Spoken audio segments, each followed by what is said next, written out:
नमस्कार, आप देख रहे हैं भारत एक्सप्रेस और मैं हूं आपके साथ रोमा हैदर। बिहार चुनाव 2025 में बड़ी जीत के बाद नीतीश कुमार ने नई सरकार का गठन कर लिया है और इस बार कैबिनेट में कुल 27 मंत्री रहे और इसी के साथ साथ जाति संतुलन का खास ख्याल रखा गया। वही आपको बता दूं कि राजपूत समुदाय के 4 विधायक श्रेय सिंह, संजय सिंह और टाइगर और लेसी सिंह को मंत्री बनाया गया है। दलित समुदाय से भी 4 चेहरे कैबिनेट में शामिल हुए हैं, जिनमें सुनील कुमार, अशोक चौधरी, लखेंद्र रोशन और संजय पासवान शामिल हैं। इस पर बात करने के लिए आज मेरे साथ मौजूद है मेरी 2 सहयोगी पूजा वशिष्ठ और आंचल मित्तल, जिनसे हम बात करेंगे और जानेंगे कि उनको क्या लगता है कि ये जाति संतुलन का इतना खास ख्याल क्यों रखा गया है, क्या इसके पीछे की इसकी रणनीति क्या हो सकती है। पूजा, आपको क्या लगता है? जी हाँ रोमा, आपने बिल्कुल ठीक कहा। देखिए, बिहार की राजनीति ऐसी है कि जहाँ पर जातिगत समीकरण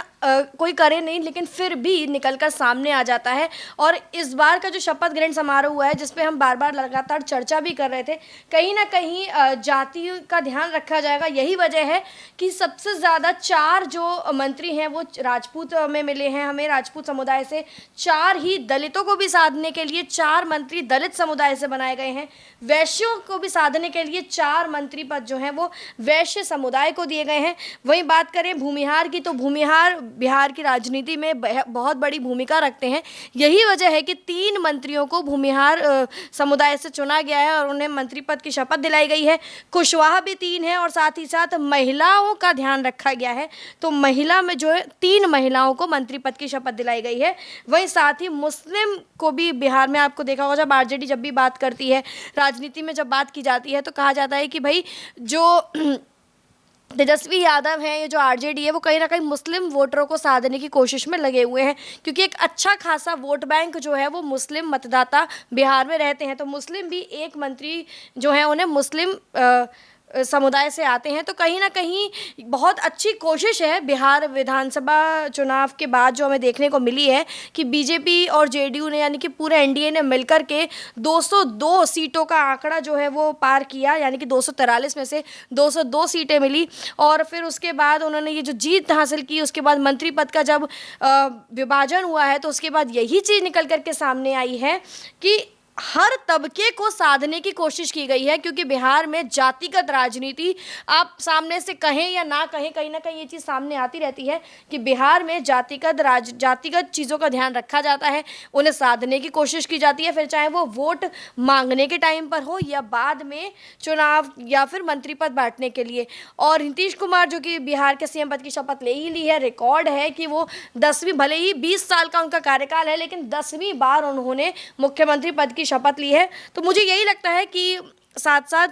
यादव समुदाय को साधा गया, वैश्य को साधा गया, राजपूत को साधा गया, मतलब हर समुदाय को साधने की कोशिश की है। पर पूजा, जैसा आपने भी बताया कि हर समुदाय को साधने की कोशिश की गई है, लेकिन राजपूत और दलित को सबसे ज़्यादा इंपॉर्टेंस दी गई है, उसके पीछे की वजह क्या हो सकती है? देखिए, एक आंकड़ा भी देखा जाता है, आप कैबिनेट में बात कर लें तो जिस तरीके से मंत्री थे, यही वजह है कि पहले सीटों के बंटवारे में भी 19 सीटों पर फोकस किया गया, और पद बांटने के लिए भी जब पद बांटे गए हैं तब भी राजपूत और दलित समुदाय पर फोकस किया गया है। आप देखते हो कि यूपी में भी बात करूं तो बार बार मायावती जो हैं वो दलितों को साधने की कोशिश, दलितों की नेता कही जाती हैं वही, तो दलित समुदाय हो गया या यादव समुदाय हो गया, कहीं ना कहीं इन्हें साधने की कोशिश करते ही हैं मतदाता, क्योंकि मिडिल क्लास या एक मैं गरीब तबके से कहूँ, सबसे ज़्यादा वोटर्स वही होते हैं। तो जब आपने उन्हें साध लिया तो आपको मंत्री पद देना बहुत लाजमी है कि ऐसे मंत्री पद आपको देने पड़ेंगे। तो पूजा, जैसा आपने बताया कि अलग अलग समुदाय से अलग अलग तबके के लोगों को जो इम्पोर्टेंस मिली है वो कितना अहम रोल निभाती है, लेकिन इसी में अगर हम महिलाओं की बात करें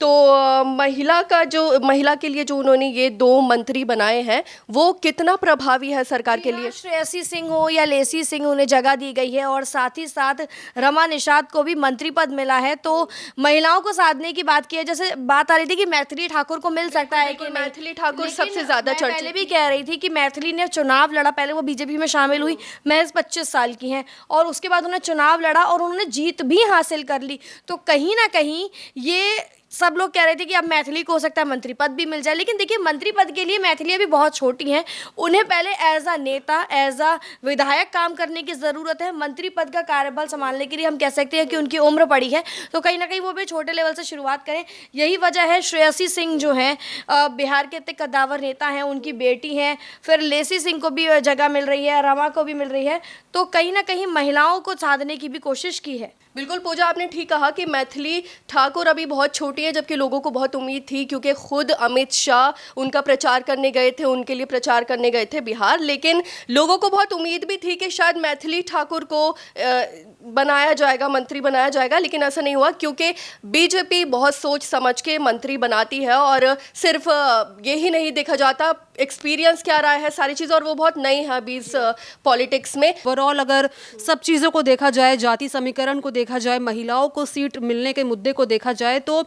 बीजेपी ने और एनडीए पूरे गठबंधन ने ये पूरा फैसला बिल्कुल सोच समझ के लिया है। उन्हें ये पता है कि कहाँ पर किसे साधना है और कितनी सीट जो है किसे देनी है, कितना मंत्री पद किसे देना है। इस तरीके से ये पूरा समीकरण बनाया गया है जो नज़र आ रहा है। इसके अलावा जो भी चुनावी मुद्दा था, पहले बताया जाता था कि जाति के ऊपर बिहार का चुनाव लड़ा जाता है क्योंकि बिहार में जाति एक बड़ा मुद्दा है। लेकिन अगर इस बार के चुनाव को हम देखें तो ज़्यादातर ये चुनाव महिला और युवाओं दोनों पर केंद्रित रहा। एमवाई की जो है पूरा स्लोगन चले हैं और जो राजनीति चली है वो तो ये भी एमवाई क्या को था कि लेकर महिलाओं का बहुत सपोर्ट मिला है नीतीश कुमार। बिल्कुल, क्योंकि महिलाओं को आधी आबादी भी कहा जाता है और बहुत ज़्यादा सपोर्ट उससे मिला है। तो ऐसे में जो भी ये कैबिनेट में मिनिस्टर्स रखे गए, ये जातियों को ध्यान में रखकर रखे गए हैं, साथ ही साथ महिलाओं और युवाओं का भी ख्याल रखा गया है। तो विपक्ष मुद्दा बनाने को तो किसी भी बात का बना सकता है, लेकिन जो फैसला लिया गया है वो पूरा जाति को देखकर और जो भी जनता है वहाँ की उन्हें देखकर लिया गया है। अच्छा,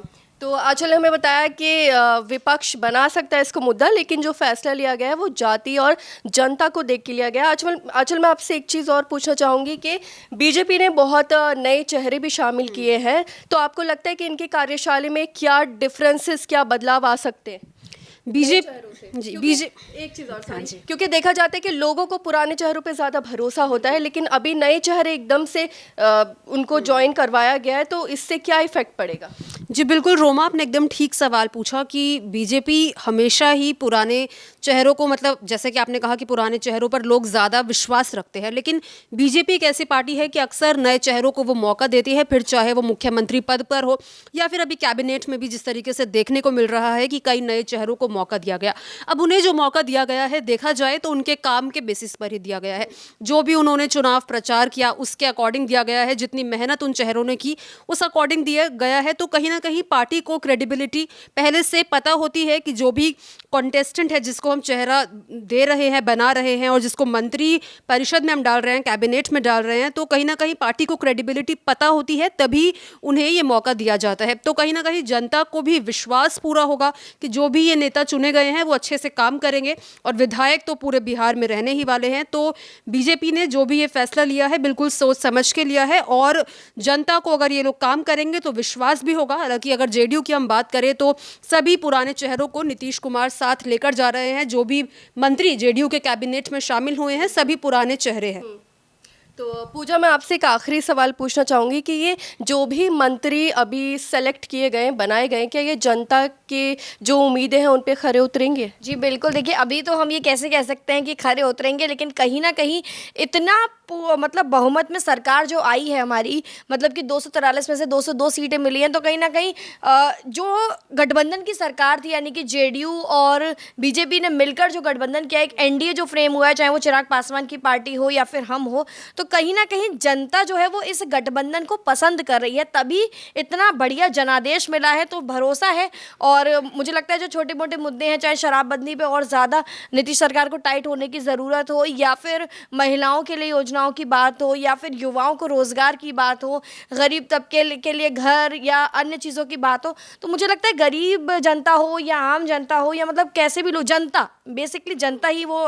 टारगेट है मतलब बीजेपी का, तो वो उन्हें कहीं ना कहीं कहीं साधने में बिल्कुल सक्सेसफुल मुझे होती दिखाई दे रही है। और यही वजह है कि कुछ पुरानों के साथ साथ कुछ नए चेहरों को भी वो जोड़ा गया है ताकि मौका सभी को बराबर मिले। और बहुत अच्छी बात है कि नए चेहरों को मौका मिलेगा तो पता चलेगा कि हमें आगे जाके, क्योंकि देखिए रिटायरमेंट की एक एज तो आती है, तो कहीं ना कहीं पता चलेगा कि जो नए चेहरे हैं उनका क्या कैलिबर है, वो कैसे परफॉर्म कर सकते हैं। और मुझे पर्सनली यकीन है कि जो मंत्री हैं वो कहीं ना कहीं सही साबित होंगे। बिल्कुल। तो पूजा को भी यकीन है और हमें भी यकीन है कि ये जो नए मंत्री हैं ये जनता की उम्मीद पे खरे उतरेंगे और आगे तो वक्त ही बताएगा कि क्या होता है क्या नहीं होता है। और ऐसे ही तमाम खबरों को देखने के लिए देखते रहिए भारत एक्सप्रेस।